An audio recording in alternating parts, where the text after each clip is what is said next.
temë dhe kjo temë është antarësimi i Kosovës në NATO. Në anën tjetër,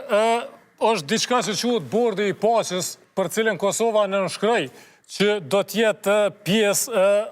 është konfirmim që ka një farë sinkroni në politikë të jashtme me Shtetet e Bashkuara, apo është një akt i radhës pasojat ose efektet e cilit duhet prit për me i pa? Për te asaj se si ne mund ta diskutojmë nga njëherë në jetën tonë politike, mendoj që Kosova e sheh Amerikën në botë dhe Amerika është partner global i Kosovës. Prandaj edhe për tema globale, jo vetëm të ato të interesit dypalsh Shtetet e Bashkuara të Amerikës, Kosovë, po për tema globale ne duhet të jemi kudo që është Amerika. Për tema evropiane ne duhet të koordinohemi me evropianët brenda kontinentit evropian dhe Bashkimit Evropian. Si një vend i cili nuk është shtet antar i Bashkimit Evropian, si një vend i cili mjerisht sot e kësaj dite nuk është njohur nga 5 vende, ku BE-ja dhe me tutje sillet më shumë si njerka se sa si nana në raport me Kosovën, ne nuk duhet kemi dyshim për asnjë iniciativë në rrafshin global që e ndërmerr Amerika, atë jemi mos jemi aty, duhet jemi kudo që kërkohet dhe mendoj që pjesëmarrja jonë në bordin e paqes është një mundësi e mirë. Çfarë duhet të bëjmë është që ta përdorimi bordin e paqes për të kryer do temat tona, të marrim njohje të reja, të vendosim marrëdhënie diplomatike, të sigurojmë vota për ndonjë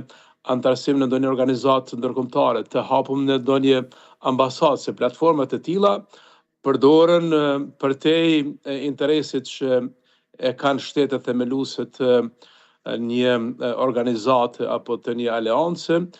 duhet të përdoren edhe për interesat tona të brendshme. Dhe nëse në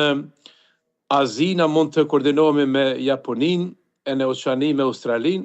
natyrisht në gjitha temat tjera edhe në lindjet mesme duhet ta shohim vetëm Amerikën dhe aty ku është Amerika duhet jemi edhe ne. Në fundit krejt përmendet që BE-ja është ka sillet si njerk, po nuk ka ndryshim të qëndrimit Shteteve të Bashkuara, as pak zyrtarisht e mbështesin dialogun Kosovë-Serbi të lehtësuar nga Bashkimi Evropian edhe me mbështetje përfundon involvimi i tyre. A ka pas tendencë ose është ka shtyhet në ajo agjendë që formati i dialogut me ndru ose roli i Shteteve të Bashkuara me ndru? Së pari ne si Kosovë duhet ta ndjekmin me vëmendje këtë marrëdhënien e ri që kanë evropianët me amerikanët. Dhe kjo nuk duhet na gëzoj, po kjo duhet na shqetësoj. Se nëse ka një çarje, një ndarje, një thellim të mos koordinimit të pakënaqësive në mes të Evropës me Shtetet e Bashkuara të Amerikës, kjo është e dëmshme për Kosovën, se ne dim kur bota është nda, kur kinezët dhe rusët kanë qenë në një anë dhe perëndimorët kanë qenë